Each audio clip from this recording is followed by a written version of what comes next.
आज आपण homologous series बघणार आहोत.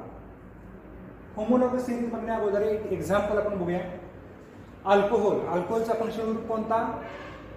Dash O H.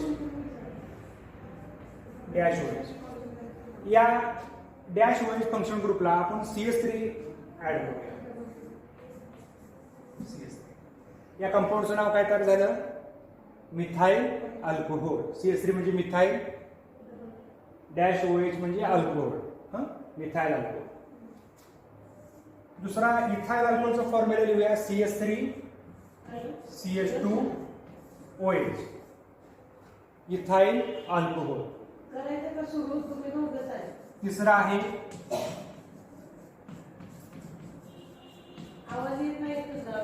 तिसरा आहे प्रोपाइल N प्रोपाइल अल्कोहोल. हे तीन कंपाऊंड लिहिलेले आहेत. हे तीन कंपाऊंड हे एकमेकांचे होमोलॉग आहेत. होमोलॉग. आता आपण पहिल्यांदा नेमकं होमोलॉगस सिरीज काय आहे ते बघूया. आता हे जे होमोलॉगस आहे यामध्ये फंक्शनल ग्रुप काय आहे? सेम आहे. OH OH OH. या दोन मेंबर मध्ये हे दोन सक्सेसिव्ह मेंबर आहेत, म्हणजे नेक्स्ट मेंबर आहे. या दोन सक्सेसिव्ह मेंबर मध्ये फरक कशाचा बघा. CS3 आहे, OH OH आहे. फरक हा CH2 चा आहे. यामध्ये CS3 आहे, CH2 आहे, OH आहे. फरक कशाचा आहे? CH2 चा आहे. यामध्ये CH2 चा फरक आहे. सेम फंक्शन ग्रुप आहे. यानंतर समजा या तिन्ही अल्कोहोलचा आपल्याला जनरल फॉर्म्युला लिहायचा असेल तर जनरल फॉर्म्युला काय बघा. CnH2n + 2O हा जनरल फॉर्म्युला आहे बघा. म्हणजे N म्हणजे काय? कार्बनची संख्या. कार्बनची संख्यापेक्षा हायड्रोजन किती आहे? दुपटीनं अधिक +2 आहे. म्हणजे समजा कार्बन 1 असेल तर हायड्रोजन किती असतील? 2 × 1 म्हणजे 2 + 2 म्हणजे 4 असतील आणि ऑक्सिजन एकच असेल. फॉर एक्झाम्पल या कंपाऊंडचा मोलिक्युलर फॉर्म्युला काय बघा. याच्यावरून काढायचं. कार्बन 1 आहे, C1, हायड्रोजन 4 आणि ऑक्सिजन 1 आहे बघा. कार्बन 1 आहे, 3 आणि 1 4 हायड्रोजन आणि 1 ऑक्सिजन. दुसरा फॉर्म्युला काय तयार होईल? कार्बन 2 C2, 2 आणि 2 4 C2H4 + 2 म्हणजे S6O. याचा किती येईल बघा. C3H6O. तर अशा पद्धतीने काय करता येईल आपल्याला? याचे मोलिक्युलर फॉर्म्युला काढता येते. होमोलॉगस सिरीजची डेफिनेशन काय होईल बघा. A series of organic compounds are represented by same general formula having same functional group but two successive member of series are differ by CH2 group.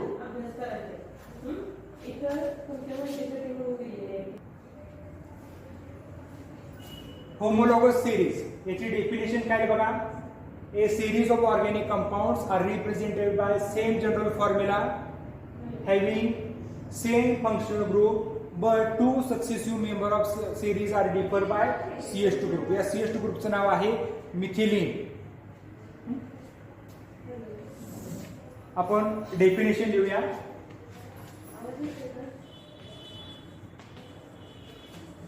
A series of organic compounds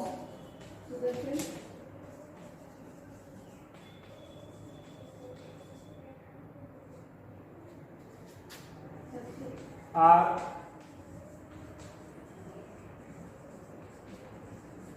represented by same general formula having same functional group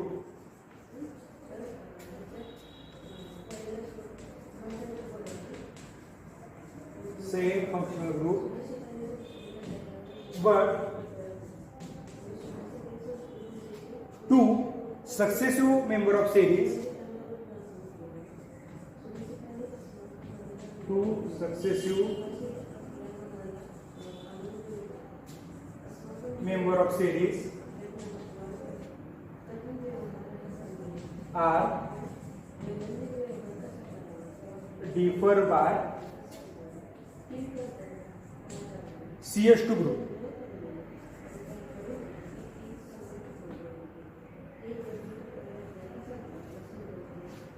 तर ही यामध्ये definition होईल, a series of organic compounds are represented by same general formula having same function group but two successive member of series are differ by CH2 group. आता त्यानंतर या homologue series आहेत यातले प्रत्येक member आहे याला होमोलॉग असं म्हणतात.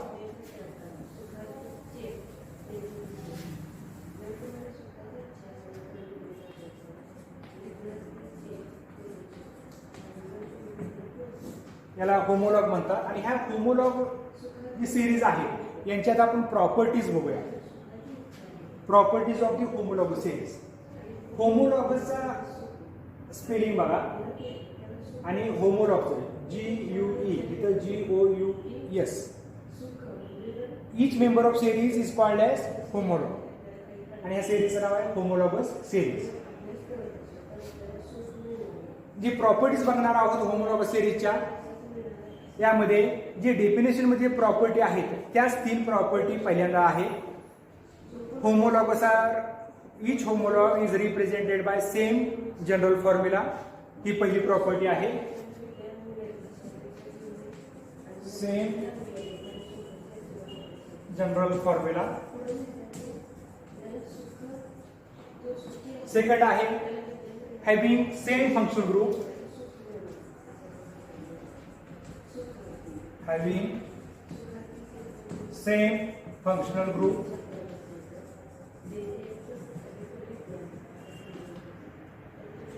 तिसरे आहे two member of series are differ by CH2 group.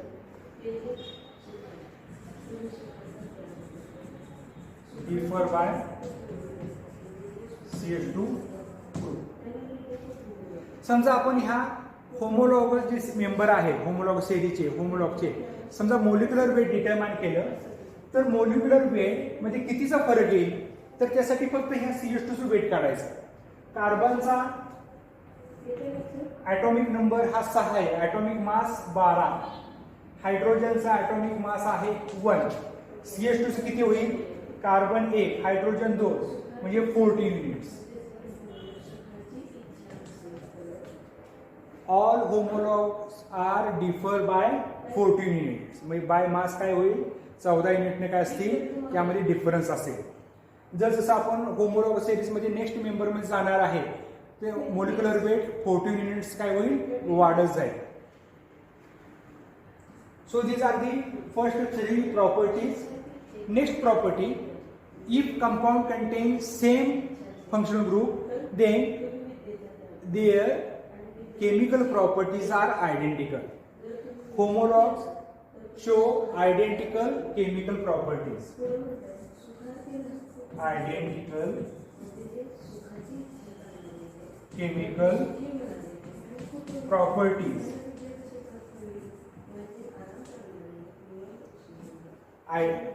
Functional group जर सेम असेल तर प्रिपरेशन मेथड सुद्धा काय आहे सेम आहे.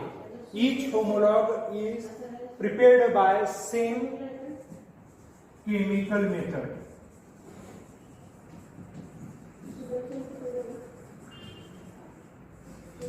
Same chemical method. आणि लास्ट वन आहे they show variation in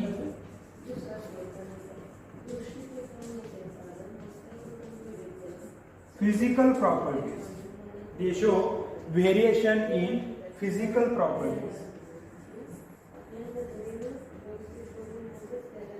Why they show variation in physical property? Because physical property depends on the mass. And mass काय होतं 14 युनिट्सने वाढतं किंवा चेंज होतं प्रत्येक होमोलॉगला. त्यामुळं जे फिजिकल प्रॉपर्टी काय असतील हे वेगवेगळे असतील. तर आज आपण होमोलॉगस सिरीज बघितली. होमोलॉगस सिरीज म्हणजे काय a series of organic compounds are represented by same general formula having same functional group but 2 successive member of series are differ by CH2 group. CH2 ग्रुपचं नाव काय आहे methylene. Now we see about properties of the homologous series. प्रत्येक member जो आहे याला homolog म्हणतात. Each homolog is represented by same general formula having same functional group but two successive member of series are differ by CH2 group. ह्या 3 property आपण definition मध्ये बघितलेल्या आहे. नेक्स्ट प्रॉपर्टी आहे चौथी property, each homolog show identical or each member of homologous series show identical chemical properties because they having same functional group. Chemical property depends on the functional group. Next आहे each homolog prepared by same chemical method. जी chemical method आहे तयार करण्याची पद्धत ही एकच असेल. and last one, but they show variation or gradation in physical property because physical property depends on the mass, hence they show variation in physical properties. So these are the 6 properties of the homolog series. आता तुम्हाला homework आहे. आपण जसं अल्कोहोलचं example बघितलं होतं तसं right first 3 homologs of aldehyde, ketone, right? First 3 homologs of aldehyde, ketone and carboxylic acid. म्हणजे आपल्याला काय करायचं आहे, हे 3 क्लास ऑफ ऑर्गॅनिक कंपाऊंड आहेत, अल्डिहाइड, केटोन आणि कार्बोक्सिलिक ऍसिड. यांचे पहिले 3 हे होमोलॉग आपल्याला काय करायचे आहे, वहीमध्ये लिहायचे आहे. तुम्हाला अल्डिहाइडचं एक एक्झाम्पल आपल्या पुस्तकामध्ये दिलेलंच आहे, फक्त वेगळं कुठलं आता मग एक केटोनचं आणि कार्बोक्सिलिक ऍसिड यांचे पहिले 3 होमोलॉग तुम्ही लिहून काढा. Okay, thank you.